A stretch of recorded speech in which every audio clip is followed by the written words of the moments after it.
Hello everyone. Today we are going to complete our metals and non-metals chapter. Previous video में हमने metals and non metals की reactions पढ़ी थी एक दूसरे के साथ एंड ऑक्सीजन एंड हाइड्रोजन के साथ. आज हम रिएक्टिविटी सीरीज के बारे में पढ़ेंगे एंड मेटल के एक्सट्रैक्शन प्रोसेस के बारे में पढ़ेंगे. ओके, सो रिएक्टिविटी सीरीज क्या होती है? रिएक्टिविटी सीरीज में जो सारे मेटल्स होते हैं वो एक लॉजिकल ऑर्डर में लगे होते हैं बेस्ड ऑन देयर रिएक्टिविटी. ठीक है, तो जो सबसे ऊपर जो मेटल्स होते हैं वो हाईली रिएक्टिव होते हैं और जैसे जैसे हम रिएक्टिविटी सीरीज में नीचे जाएंगे तो उनकी रिएक्टिविटी डिक्रीज होती जाती है.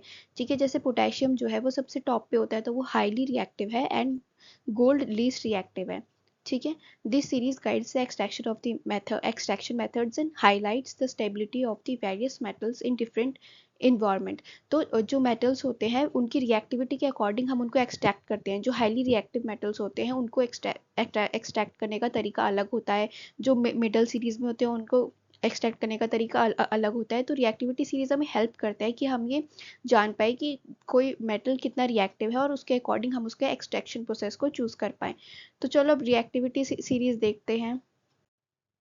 Okay, so this is the reactivity series. Potassium जो है वो हाईली रिएक्टिव मेटल होता है. ठीक है, और जैसे हम नीचे जाएंगे तो रिएक्टिविटी डिक्रीज होती जाएगी या फिर हम ये बोल सकते हैं कि जैसे हम ऊपर जाएंगे तो रिएक्टिविटी इंक्रीज होती जाएगी. ठीक है, potassium, sodium, calcium, magnesium, aluminium, zinc, iron, lead, hydrogen, copper, silver. ठीक है, ये सारे हैं. और लास्ट में आता है AU गोल्ड. ठीक है, गोल्ड का जो सिंबल है वो AU है. ठीक है, तो रिएक्टिविटी सीरीज मतलब कि हमें ये पता लगता है रिएक्टिविटी सीरीज से कि कोई मेटल कितना रिएक्टिव है और उसको हम कैसे एक्सट्रैक्ट कर सकते हैं. ठीक है, how easily a metal undergoes a chemical reaction, especially how readily it can loses its electron from the positive ions to form positive ions. कि कितने easily वो अपने इलेक्ट्रॉन्स को लूज कर सकता है, वो उसकी रिएक्टिविटी होती है.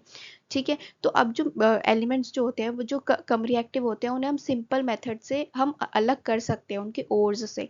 ठीक है, जैसे कि मतलब उनको धो करके या फिर किसी भी और मेथड से हम उनको अलग कर सकते हैं. लेकिन जो हाईली रिएक्टिव मेटल होता है उनके लिए हमें कुछ प्रोसेसेस का यूज करना पड़ता है जैसे इलेक्ट्रोप्लेटिंग एटसेट्रा. ठीक है, अब इस जो रिएक्टिविटी सीरीज है बहुत इंपॉर्टेंट है तो इसे याद करने की यहाँ पे मैंने एक ट्रिक लिखी हुई है. The trick is the mnemonic is please stop calling me A zebra, I like her calling smart girl pretty. तो P से पोटेशियम, S से सोडियम, C से कैल्शियम, M से मैग्नीशियम, ऐसे जो इनके जो कैपिटल लेटर्स है वो इन सब एलिमेंट्स के इनिशियल्स हैं. ठीक है, तो आप इस ट्रिक से ये रिएक्टिविटी सीरीज को याद कर सकते हैं.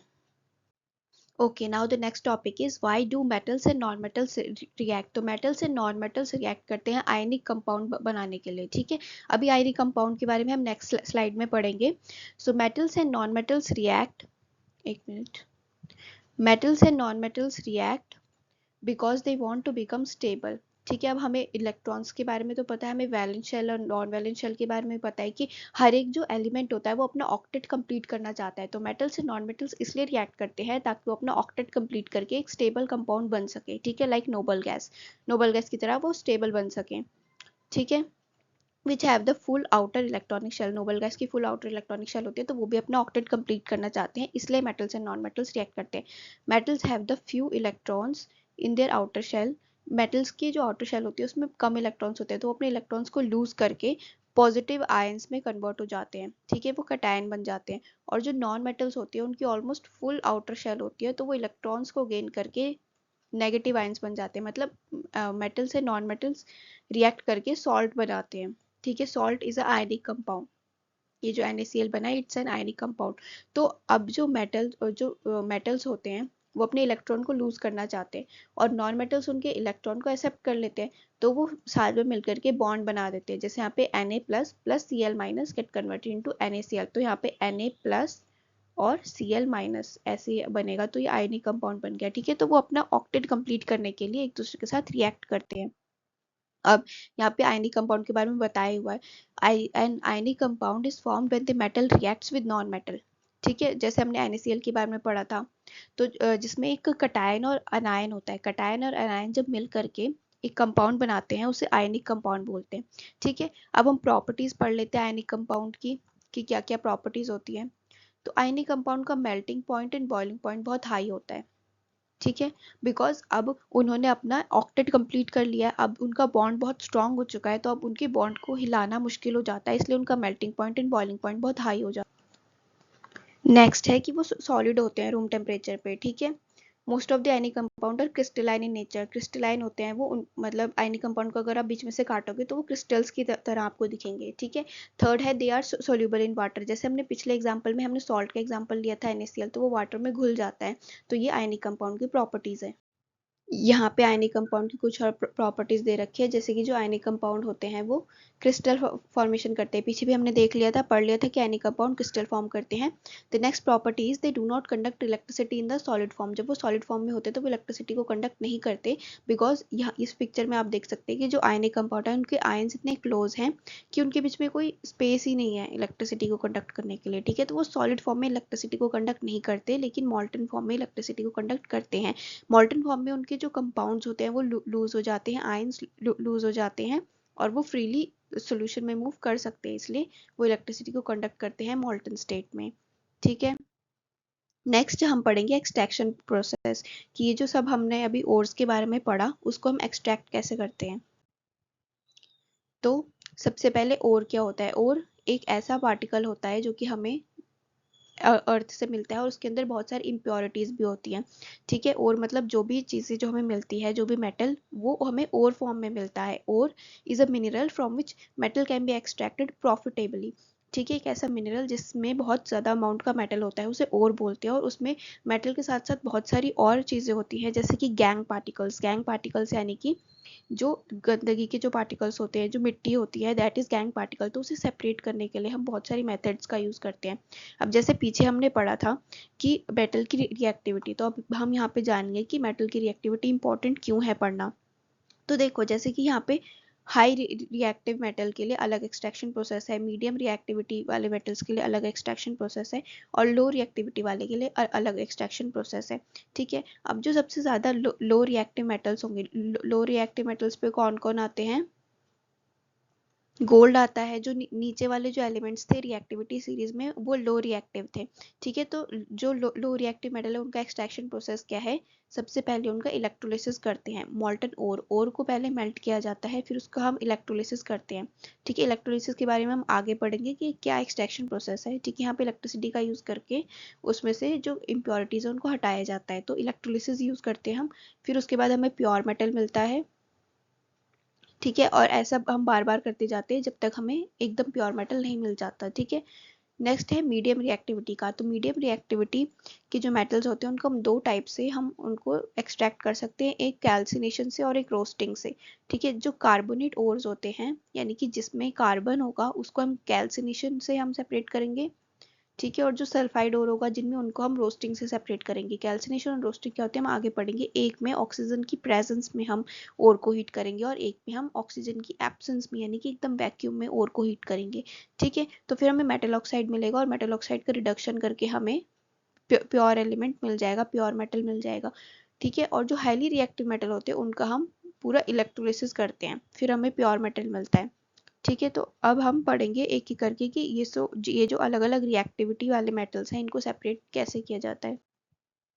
तो सबसे पहले हम ओर्स के बारे में पढ़ लेते हैं। जैसे कि मैंने बताया था कि ओर्स क्या होते हैं? मिनरल्स होते हैं, नेचुरली ऑकरिंग मिनरल्स, जिनमें से कि मेटल एक्सट्रैक्ट किया जा सकता है प्रॉफिटेबली। यानी कि अब जो एक ऐसा पत्थर हम ऐसे मान लेते हैं जिसमें कि मेटल बहुत ज़्यादा अमाउंट में है, तो हम उसको ओर बोलते हैं।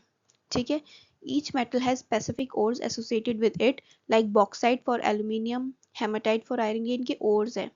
ठीक है, कि आयरन हेमाटाइट ओर में से निकलता है और एल्यूमिनियम बॉक्साइट ओर में से निकलता है। ठीक है, understanding the type of ore is crucial for developing effective extraction methods, ensuring that resources are utilized effectively while minimizing the environmental impact during the mining process। यानी कि ओर के टाइप के बारे में जानना बहुत ज़्यादा इंपॉर्टेंट है, ताकि हमारी एनर्जी और रिसोर्सेज वेस्ट ना हो। ठीक है, ओके।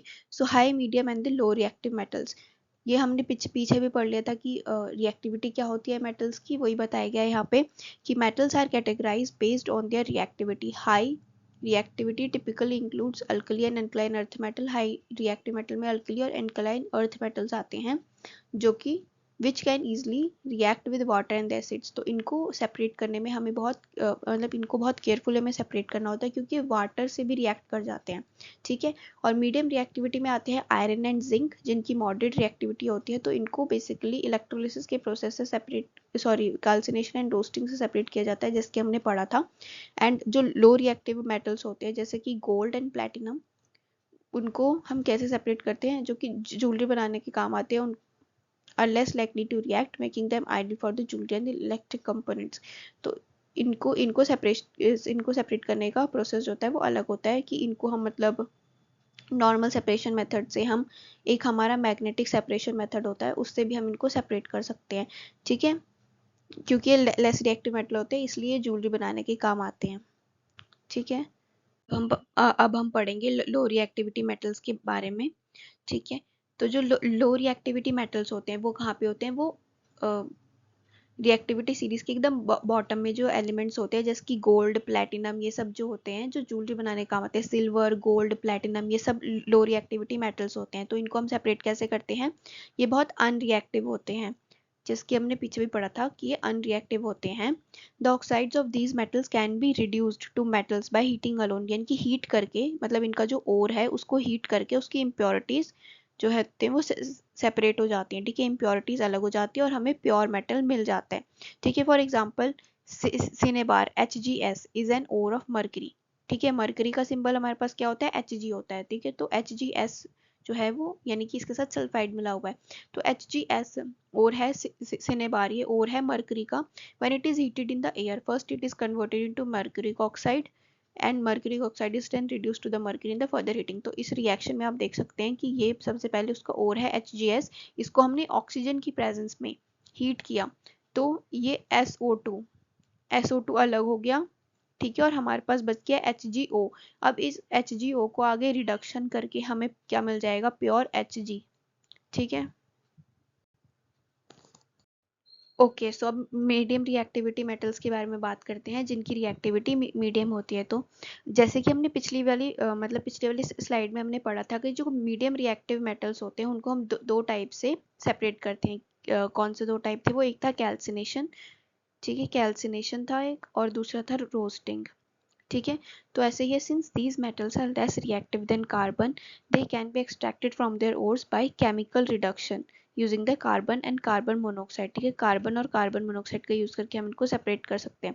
तो वही जो एलिमेंट्स जिनमें कार्बन है उनको कैल्सिनेशन से हम सेपरेट करेंगे, और जिनमें नहीं है उसको रोस्टिंग से करेंगे, ठीक है। जैसे कि यहाँ पे जो जिंक है इसको हम कौन से प्रोसेस से सेपरेट कर रहे हैं, रोस्टिंग के प्रोसेस से सेपरेट कर रहे हैं, ठीक है। Zinc from the zinc blende, ये इसका और है जिंक ब्लेंड ZnS, इससे हम कैसे सेपरेट कर रहे हैं, roasting in the air to form zinc oxide, ठीक है।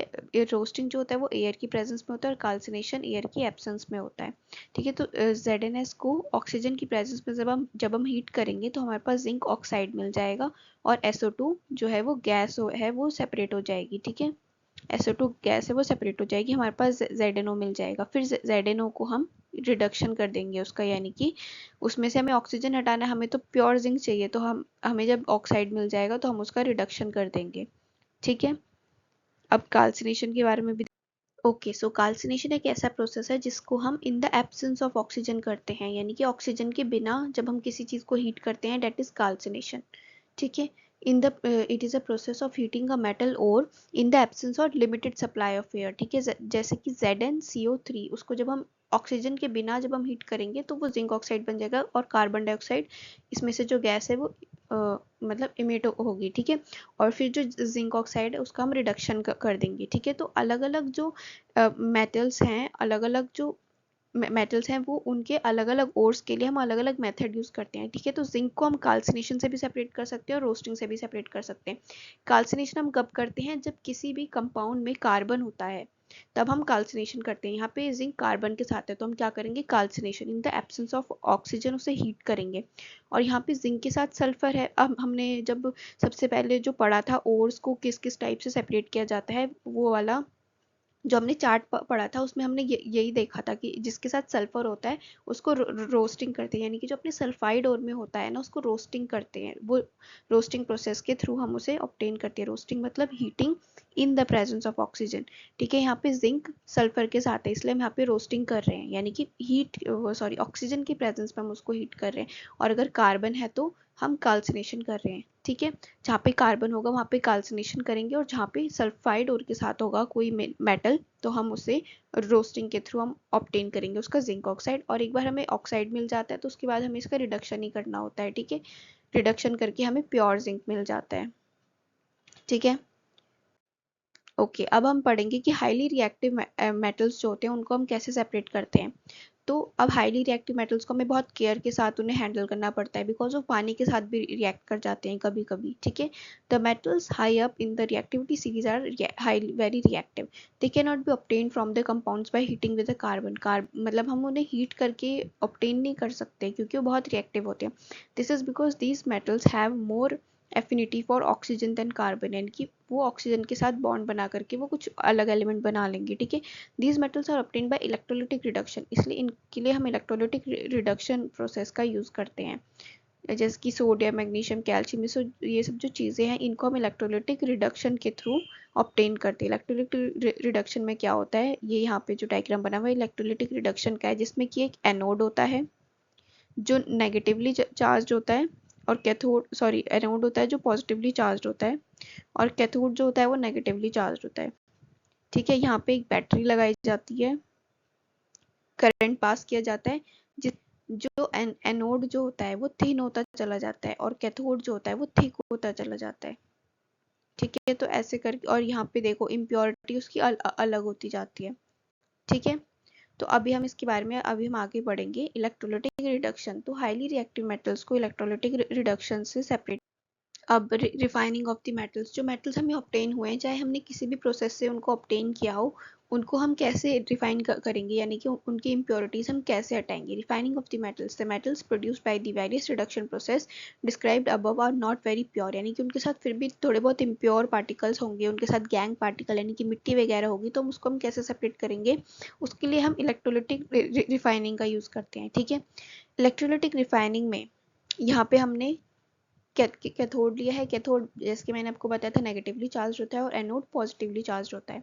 ठीक है, कैथोड जो है वो थिन होता चला जाता है, ठीक है, और एनोड जो है वो थिक होता चला जाता है। तो कैथोड में हम रखते हैं किसी भी मेटल को, ठीक है,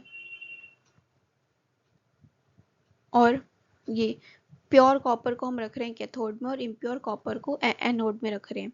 ठीक है, तो और यहाँ पे हमने जो सॉल्यूशन लिया है वो भी कॉपर सल्फेट का सॉल्यूशन लिया है। तो एनोड से जो है एनोड की जो इम्प्योरिटीज हैं वो पानी में मिलती जाएंगी। ठीक है, एनोड मड बोलते हैं इसको, जो ये पानी में आ गया डेट इज एनोड मड। ठीक है, जो एनोड है वो उसकी जो इम्प्योरिटीज हैं वो पानी में मिल जाएंगी और हमारे पास प्योर एनोड आ जाएगा, क्योंकि ये जो कॉपर है वो यहाँ से हट करके इस पे लगता चला जाएगा और इसकी जो इम्प्योरिटीज हैं वो पानी में मिल जाएंगी। ठीक है, this is electrolytic refining. Electrolytic refining क्यों, क्योंकि इलेक्ट्रिसिटी के प्रेजेंस में हम इसको रिफाइन कर रहे हैं। ठीक है, electrolytic refining, in this process the impure metal is made anode और उसी का जो प्योर वर्जन है उसको हम कैथोड बना देते हैं। ठीक है, और जो हम सॉल्यूशन जो लेते हैं, जैसे हमने अभी पिछले उसमें देखा कि हमने कॉपर सल्फेट का सॉल्यूशन लिया है, तो जो हम सॉल्यूशन लेते हैं वो भी उसी मेटल का लेते हैं जिसको हमें प्योर करना है। जो हमें इम्प्योर फॉर्म में जो मेटल है उसी का हम सॉल्यूशन भी लेंगे। ठीक है, जब हम इलेक्ट्रिक करंट पास करते हैं तो जो प्योर मेटल होता है एनोड में वो डिजॉल्व हो जाता है। An equivalent amount of the pure metal from the electrolyte is deposited on the cathode, यानी कि एनोड से हट करके जो हमारा मेटल है वो कैथोड की तरफ डिपॉजिट हो जाता है और उसकी जो इम्प्योरिटीज होती हैं वो पानी में मिल जाती है, नीचे एनोड मड की तरह पानी में सेपरेट हो जाती है। ठीक है, the soluble impurities go into the solution whereas the insoluble impurities settle down at the bottom of the anode known as the anode mud. जैसे मैंने आपको पहले भी बताया था कि इसको बोलते हैं एनोड मड। ठीक है, एनोड मड, जो एनोड की जो इम्प्योरिटीज होती है वो नीचे सेटल डाउन हो जाती हैं और प्योर मेटल जो होता है वो कैथोड की तरफ चला जाता है या फिर सॉल्यूशन में मिल जाता है। ठीक है, तो इस तरीके से हमें प्योर मेटल मिल जाता है और इम्प्योर जो उसकी इम्प्योरिटीज होती हैं वो नीचे कलेक्ट हो जाती हैं एज एनोड मड। ठीक है, अब हम पढ़ेंगे कोरोजन के बारे में। कोरोजन क्या होता है? कोरोजन का मतलब जब कोई भी मेटल डेटोरिएट हो जाता है, यानी कि कोई भी मेटल जब डिस्ट्रॉय होने लगता है, जब उसकी ओरिजिनल जो उसकी प्रॉपर्टीज होती हैं वो खत्म होने लगती हैं, उसको कोरोजन बोलते हैं। फॉर एग्जांपल रस्टिंग तो सबसे कॉमन एग्जांपल है कोरोजन का, कि जो आयरन होता है जब उसमें पानी लगता है या उस पर पेंट नहीं किया जाता, जब एयर के कांटेक्ट में वो आता है ज़्यादा समय तक, तो वो कोरोजन हो जाता है, रस्ट उसमें लग जाती है। ठीक है, that is also an example of corrosion. Okay, corrosion is a natural process which makes the metal deteriorate due to chemical reactions with the environment। अभी क्यों होता है? बिकॉज जो ये मेटल होते हैं वो हवा और पानी के साथ रिएक्ट करके भी डेटोरिएट हो जाते हैं, यानी कि उनकी जो ओरिजिनल प्रॉपर्टीज होती हैं वो खत्म हो जाती हैं। It often leads to weakening of the metals and eventual failure of metal structures, machines and tools. Corrosion is a gradual destruction of by chemical और electrochemical reaction with their surrounding, यानी कि वो केमिकल रिएक्शन से भी हो सकता है या फिर वो नॉर्मली एयर और वाटर से भी हो सकता है। Okay, so now there are examples of corrosion. सबसे पहले बात की गई है सिल्वर की। तो जो सिल्वर आर्टिकल्स होते हैं वो नाइट्रोजन, वो जब सॉरी सल्फर के साथ रिएक्ट करके, क्योंकि हमारे एयर में बहुत सारी गैसेस प्रेजेंट होती है, ऑक्सीजन, नाइट्रोजन, सल्फर एक्सेट्रा, तो वो सल्फर के साथ रिएक्ट करके उनके ऊपर एक ब्लैक कलर की कोटिंग हो जाती है। ठीक है, तो ये होता है सिल्वर में कोरोजन। आपने देखा होगा एंकलेट्स या फिर कोई भी सिल्वर के आर्टिकल्स अगर हम उनको बाहर छोड़ दे तो उनके ऊपर एक ब्लैक कलर की कोटिंग हो जाती है। ठीक है, वो किसकी वजह से होता है? बिकॉज वो एयर में प्रेजेंट सल्फर से रिएक्ट कर जाते हैं। ठीक है, नेक्स्ट इज कॉपर। कॉपर में कोरोजन ग्रीन कलर का होता है। ठीक है, कॉपर के ऊपर जब ग्रीन कलर का सब्सटेंस, ग्रीन कोटिंग आ जाए तो तब उसमें हमें बोलते हैं कि कोरोजन हो गया। ठीक है, और ये किसकी वजह से होता है? ये कार्बन डाइऑक्साइड की वजह से होता है। ठीक है, copper reacts with moist carbon dioxide in the air and slowly loses its shiny brown surface and gains a green coating। कहीं कहीं पे आपने देखा भी होगा कोई कॉपर के जो आइटम्स होते हैं, कॉपर वेसल्स या फिर जो भी, उनके ऊपर ग्रीन कोटिंग हो जाती है, तो वो किस वजह से होती है? कार्बन डाइऑक्साइड के साथ रिएक्ट करने से होती है। ठीक है, this green colour is because of copper carbonate. ठीक है, कॉपर कार्बन डाइऑक्साइड के साथ मिलकर कॉपर कार्बोनेट बना देता है। ठीक है, कॉपर कार्बन डाइऑक्साइड के साथ मिलकर कॉपर कार्बोनेट बनाते हैं, CuCO3। ठीक है, CuCO3, तो CuCO3 की वजह से ग्रीन कोटिंग होती है। ठीक है, अब बाकी इसको तो बैलेंस करके वो रिएक्शन हम बैलेंस कर लेंगे। ओके, अब rusting. Rusting is a common example of corrosion. ठीक है, रस्टिंग जो कि होती है आयरन में। ठीक है, जब आयरन, और ये किस वजह से होती है? आयरन जब मतलब उसमें पानी लगता है या फिर एयर की वजह से भी उसमें कोरोजन हो जाता है, उसमें रस्टिंग हो जाती है। ठीक है, और आयरन की रस्टिंग तो आपने देखी होगी, ब्राउन ब्राउन से एक फ्लेकी सब्सटेंस उसके ऊपर बन जाता है, आयरन के ऊपर ब्राउन ब्राउन सा सब्सटेंस आ जाता है। ठीक है, जो कि नहीं जाता, वो उसको खा जाता है, यानी कि वो उसको डेटोरिएट कर देता है, उसको हम वापस से नहीं ला सकते। It's a chemical change. ठीक है, तो रस्टिंग भी कोरोजन का एग्जाम्पल है। ठीक है, अब हम कोरोजन को प्रिवेंट कैसे करेंगे?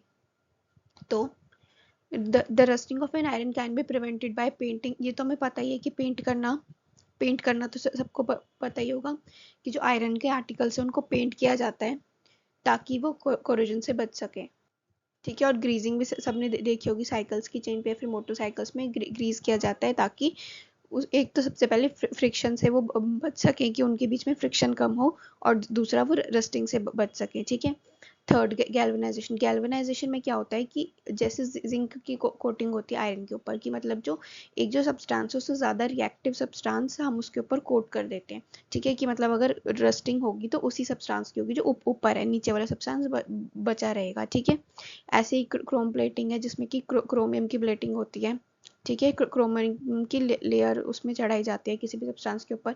देन एनोडाइजिंग और मेकिंग एलॉयज। एलॉयज तो हमें पता ही है, जैसे क्या बोलते हैं, ब्रास इज एन एलॉय। ठीक है, तो एलॉय दो या दो से ज्यादा मेटल्स को मिला करके जो एक सब्सटेंस बनता है उसको एलॉय बोलते हैं। ठीक है, तो एलॉय बनाने पे भी कोरोजन रुक जाता है, बिकॉज अब वो जो सब्सटेंस है वो किसी एक पर्टिकुलर मेटल का नहीं है, it is now a mixture of metals. ठीक है, तो गैल्वेनाइजेशन के बारे में यहाँ पे लिखा हुआ है, जिसकी मैंने आपको बता दिया कि galvanisation is a method of protecting steel and iron objects from rusting. ठीक है, उसके ऊपर हम जिंक की कोटिंग कर देते हैं। ठीक है, thin layer of zinc. The galvanised article is protected against rusting even if the zinc coating is broken. तो जिंक को कोट किया जाता है, जिंक ज़्यादा रिएक्टिव होता है एज कम्पेयर टू आयरन, तो इसलिए जिंक की कोटिंग की जाती है कि अगर रस्टिंग होगी तो जिंक की होगी और आयरन हमारा बचा रहेगा। ठीक है, this is galvanization. Then environmental control, reducing exposure to the corrosive elements like moisture, salt और acids। कि हाँ हम उनको environmental control से भी बचा सकते हैं कि मतलब अगर हम आयरन को ढक कर रखें किसी कपड़े से ऐसे कुछ, तो उसमें रस्टिंग बच सकती है कि अगर वो मॉइस्चर यानी कि वाटर एयर इसके कांटेक्ट में ना आए तो तब भी उसको कोरोजन को हम बचा सकते हैं। ठीक है।